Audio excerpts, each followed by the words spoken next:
Hi, it's Radio Tower, and welcome back to another episode of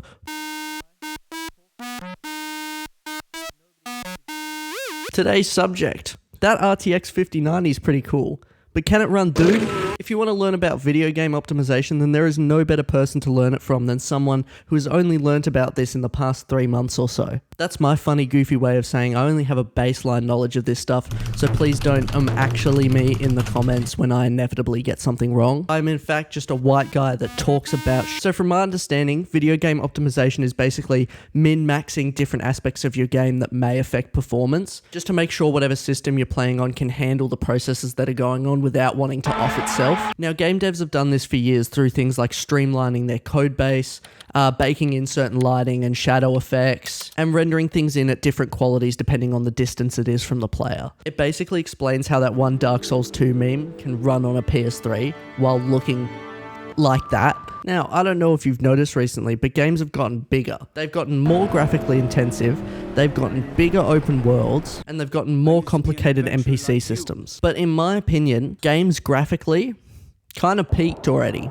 Around 2022 is around when I think graphics have peaked. Nothing since then has really blown me away like in a crazy generational leap, but I just think we've hit the peak of it. I don't think 3D rendered graphics can really look that much better than they do right now. So where a lot of companies have been placing their bets now is instead of trying to get the graphics up, they're trying to bring down the bar to entry for those graphics. We're talking things like AI upscalers, frame generation, things that ideally would allow for a longer life cycle on older or underpowered tech. PlayStation even threw their hat in the ring with PISA. Not one person looked at that abbreviation and thought, "Hey boss,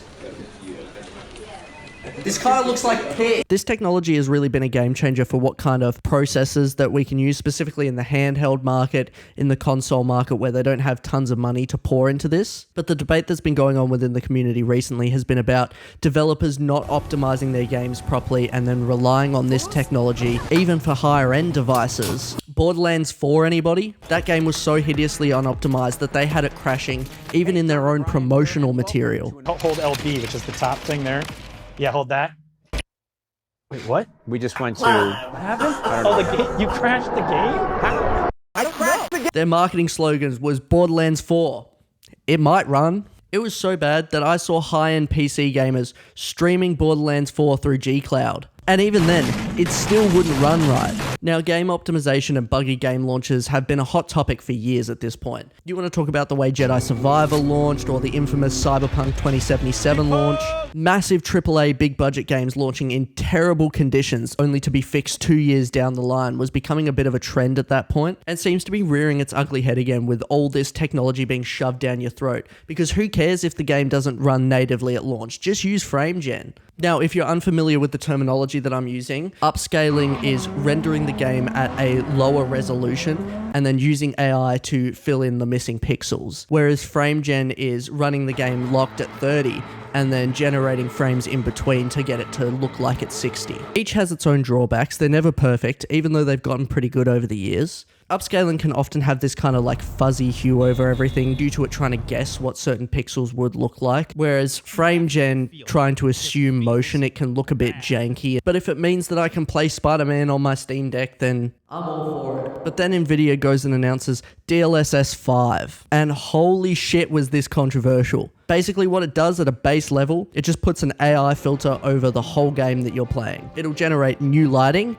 it'll generate geometry that wasn't there before, and it will enhance the detail of your game, according to them. Since DLSS 5 was revealed yesterday, there's been a pretty vocal response from some of the gaming community. Well, first of all, they're completely wrong. The internet basically exploded with this. Everyone knew what it was. It was a generative AI layer just running over the game. They tried to say that it didn't change any geometry and it only changed lighting, which is absolute bullshit because there's the classic Grace example. And then AC shadows, it creates colors that aren't there, which I guess you could say is technically lighting because it's to do with color hue and all of that. But why did this roof need to be a different color? Speaking on the Assassin's Creed Shadows example, corporate wants you to find the difference between these two photos. No, they are not the same, apparently. It just looks like somebody took the gamma slider and cranked it all the way up. Not to mention Starfield, whose facial animations are already fucked beyond belief. Then you go and add this like hyper-realistic like face suit on, and something just looks fucked with the janky animations. We're legitimately not far off a reality where I'm playing Minecraft and I hit F5 and I see a hyper-realistic, uncanny Jack Black staring back at me. I don't think I can make my point about artistic direction as concisely and well as Nakey Jakey put it in his tweet. So just feel free to pause for a second and read this if you're interested in the topic at all. He's the GOAT, by the way. Now everybody looked at this and went, are you fucking serious? But there was just as many people that I saw that are just defending this garbage. Like this comment I saw on an LTT post. Remember the pushback when DLSS first launched and now everyone endorses it? Yeah, we'll see the same thing with DLSS 5. Just give it some time and everyone will love it at its later versions. LOL. The reason people fuck with the frame gen and the upscaling is because it allows for a performance boost on their older devices. This is not going to do that. If anything, running a generative AI layer over the top of your game is going to make it run fucking worse. Shut the fuck up. You look like a dumbass. I've seen a couple really good memes come out of this situation, so I'm just going to flash a couple behind me just to get them out of the way while I'm talking because I think they're fucking hilarious. This is where I fucked up because I started looking on Twitter for people's thoughts about the situation. Never do what I did. It's always a bad idea. I saw this guy who worked on DLSS 5 celebrating him and the team's achievements.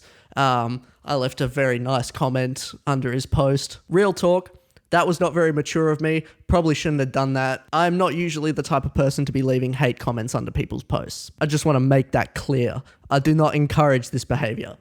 I just thought it was funny. I did see Luke Stevens respond to this tweet, and I think he makes some very, very valid points as well. I also just do really like Luke Stevens. I think he's an absolute legend and heavily underrated. But they did try to deny that it was altering the geometry and just said it was just lighting. You know, they were fighting it really hard. And then they basically came out and said, yeah, it does fuck with the geometry. I believe the quote was, it's very different from generative AI. It's content controlled generative AI. This man's genuinely making the distinction between Midnight Black and 11:59 Black. In this guy's worldview, if it walks, talks, and squawks like a chicken, it might be a cow, just like his mother. It just confuses me how they fought so hard to say that it wasn't altering the geometry, only to say that it's not post-processing and it is altering the geometry probably like 2 hours later. I saw this person genuinely asking what all the hate was about on Snapchat era Grace, and I left behind my second very, very polite comment. So what do we make of all this? Honestly, it's all still up in the air. I could go off on a tangent and do the whole AI bad spiel. All these forms of AI, they're killing our planet regardless of whether it's generative AI or fucking ChatGPT. People don't care. They are too stupid to realize that it is making you dumber. That all this technology is doing is stuff that we could do 5 years ago just with a different coat of paint. DLSS 5 looks like the visual equivalent of putting too many big words into your essay to make you sound smarter. People are too hyperfixated on look at the detail in this screenshot that they're not looking at the big picture of what this does for games or how it even baseline looks just in motion. But these people don't care about that. They just care about getting the massive cock of big tech shoved down their throat and then saying, thank you, daddy. Can I have some more? These people don't give a fuck. At all. So if you're looking for a conclusion from all this, that's it. That's the best thing we can do is not give a fuck. Contrary to this video's existence, the best thing to do is to not engage with it. Say you don't give a fuck. Don't use it. Don't talk about it. It seems like it's all we can do in this dystopian place. Thank you for watching me rant about AI for like however long this video is. Thank you very much for watching and have a nice rest of your day.